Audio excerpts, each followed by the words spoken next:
ಅನುದಿನ ಆಹಾರ ಜನವರಿ 11 ಭಾನುವಾರ. ಆಹ್ಲಾದಕರ ಸಂತತಿ. ಆದಿಕಾಂಡ 9ನೇ ಅಧ್ಯಾಯ 26ರಿಂದ 27 ವಚನಗಳು. ಕ್ಷೇಮನ ದೇವರಾದ ಯೆಹೋವನಿಗೆ ಸ್ತೋತ್ರವಾಗಲಿ. ಕಾನಾನನು ಅವರಿಗೆ ದಾಸನಾಗಲಿ. ಯೆಫೆತನನ್ನು ದೇವರು ವಿಸ್ತರಿಸಲಿ. ಆದಾಮನು ಎಲ್ಲಾ ಜನರಿಗೆ ಮೂಲ ಪುರುಷನಾಗಿದ್ದಾನೆ.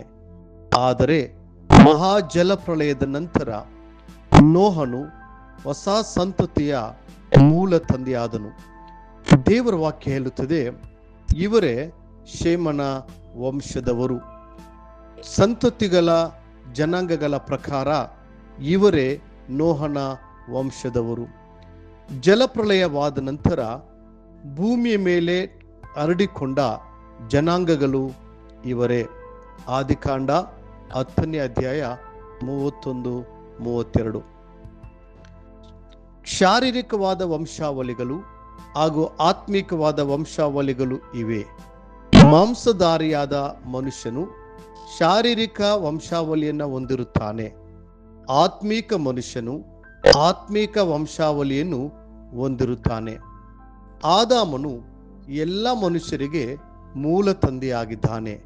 ಆದರೆ ಜನರನ್ನು ಮಾರ್ಗದರ್ಶಿಸಲು ಮತ್ತು ಪೋಷಣೆ ಮಾಡಲು ದೇವರು ತನ್ನ ಕೃಪೆಯಿಂದ ಸಭೆಯಲ್ಲಿ ಆತ್ಮಿಕ ತಂದೆಗಳನ್ನು ಮತ್ತು ಸೇವಕರುಗಳನ್ನು ನೇಮಕ ಮಾಡಿದ್ದಾನೆ. ಈಶಾಯನು ದಾವೀದನಿಗೆ ಇಹಲೋಕದ ತಂದೆಯಾಗಿದ್ದರು. ಸಮುವೇಲನು ಆತನ ಆತ್ಮಿಕ ತಂದೆಯಾಗಿದ್ದರು. ದಾವೀದನು ಅವನನ್ನು ತಂದೆ ಎಂದು ಕರೆದನು. ಎಲೀಷನು ಸಹ ಎಲೀಯನನ್ನು ನೋಡಿ, ನನ್ನ ತಂದೆಯೇ, ನನ್ನ ತಂದೆಯೇ ಎಂದು ಕೂಗಿದನು. ತಿಮೋತಿಗೆ ಪೌಲನು ಆತ್ಮಿಕ ತಂದೆಯಾಗಿದ್ದನು. ನೀವು ನಿಮ್ಮ ಮಕ್ಕಳಿಗೆ ಆತ್ಮಿಕ ತಂದೆಯಾಗಿರಬೇಕು. ನೀವು ಇಹಲೋಕದ ತಂದೆಯಾಗಿರುವುದಕ್ಕೆ ಮಾತ್ರವೇ ತೃಪ್ತಿ ಪಟ್ಟುಕೊಳ್ಳಬಾರದು. ನಿಮ್ಮ ಮಕ್ಕಳನ್ನು ಕರ್ತನ ಮಾರ್ಗದಲ್ಲಿ ನಡೆಸಬೇಕು. ದೇವರು ನಿಮಗೆ ಪರಿಶುದ್ಧವಾದ ಮತ್ತು ಶ್ರೇಷ್ಠವಾದ ಜವಾಬ್ದಾರಿಯನ್ನು ನೀಡಿದ್ದಾರೆ. ನಾವು ಯಥಾರ್ಥವಂತರಾಗಿ ನಡೆದು ನಮ್ಮ ಕುಟುಂಬವನ್ನು ಆತ್ಮೀಯತೆಯೆಡೆಗೆ ನಡೆಸಬೇಕು.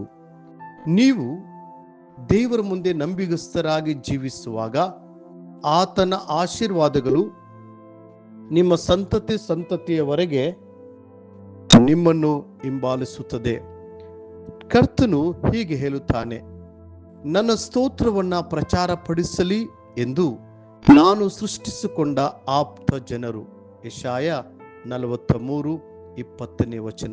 ಇದುವೇ ನಿನ್ನ ಸಂತಾನಕ್ಕೆ ದೇವರ ಅಪೇಕ್ಷೆಯಾಗಿದೆ. ನಿಮ್ಮ ಮೂಲ ಪಿತೃಗಳ ದೇವರು ನಿಮ್ಮ ದೇವರಾಗಿದ್ದಾನೆ. ಅಬ್ರಾಮನ ದೇವರು, ಈಸಾಕನ ದೇವರು, ಯಾಕೋಬನ ದೇವರು ಹಾಗೂ ಯೋಸೇಫನ ದೇವರಾಗಿರುವವರು ಅದೇ ರೀತಿಯಾಗಿ ನಿಮಗೂ ಮತ್ತು ನಿಮ್ಮ ಮಕ್ಕಳಿಗೂ ಸಂತತಿಯವರೆಗೂ ದೇವರಾಗಿದ್ದಾನೆ. ಅಬ್ರಾಮನ ಸಂತತಿಯವರು ಹಾಲು ಜೇನು ಹರಿಯುವ ವಾಗ್ದಾನದ ದೇಶವನ್ನ ಸ್ವಾಧೀನಪಡಿಸಿಕೊಂಡರು. ಅದೇ ಪ್ರಕಾರ ಆತ್ಮೀಕ ಇಸ್ರೇಲರಾದ ನಾವು ಪರಲೋಕದ ಕಾನಾನನ್ನು, ಹೊಸ ಯೆರೂಸಲೇಮನ್ನು ಸ್ವಾಧೀನಪಡಿಸಿಕೊಳ್ಳುತ್ತೇವೆ. ದೇವರು ನೋಹನ ಕುರಿತಾಗಿ ಸಾಕ್ಷಿ ನುಡಿದಂತೆ ನಿಮ್ಮ ಕುರಿತಾಗಿ ಸಾಕ್ಷಿ ನುಡಿಯಲಿ. ಕರ್ತನು ಹೇಳಿದ್ದೇನೆಂದರೆ, ಈ ಸಂತಾನದವರಲ್ಲಿ ನೀನು ನನ್ನ ಮುಂದೆ ನೀತಿವಂತನಾಗಿ ಜೀವಿಸಿದ್ದನ್ನ ನಾನು ನೋಡಿದ್ದೇನೆ. ನಿಮ್ಮ ವಿಷಯದಲ್ಲಿಯೂ ದೇವರು ಹಾಗೆಯೇ ಪ್ರಕಟಿಸಲಿ. ಪ್ರಿಯ ದೇವರ ಮಕ್ಕಳೇ, ನೀವು ಕರ್ತನಿಗಾಗಿ ದೃಢವಾಗಿ ನಿಂತುಕೊಂಡು ಆತನ ಸುವಾರ್ತೆಯನ್ನು ಈಗಿನ ಸಂತತಿಯವರಿಗೆ ಸಾರಿದರೆ ಕರ್ತನು ನಿಶ್ಚಯವಾಗಿ ನಿಮ್ಮ ಸಂತಾನವನ್ನ ಆಶೀರ್ವದಿಸುತ್ತಾನೆ. ಮುಂದಿನ ಅಧ್ಯಯನಕ್ಕಾಗಿ ದೇವರ ವಾಕ್ಯ. ಆತನನ್ನು ಸೇವಿಸುವವರ ಸಂತಾನದವರು ಯೆಹೋವನ ಸಂತಾನದವರೆಂದು ಎನಿಸಲ್ಪಡುವರು. ಕೀರ್ತನೆ 22:30ನೇ ವಚನ. ಈ ದಿನ ಓದುವ ದೇವರ ವಾಕ್ಯದ ಭಾಗ. ಮುಂಜಾನೆ ಆದಿಕಾಂಡ 27 ಮತ್ತು 28 ಅಧ್ಯಾಯಗಳು. ಸಂಜೆ ಮತ್ತಾಯ 8ನೇ ಅಧ್ಯಾಯ 18ರಿಂದ 34 ವಚನಗಳು. ಕರ್ತನು ನಿಮ್ಮನ್ನು ಆಶೀರ್ವದಿಸಿ ನಡೆಸಲಿ.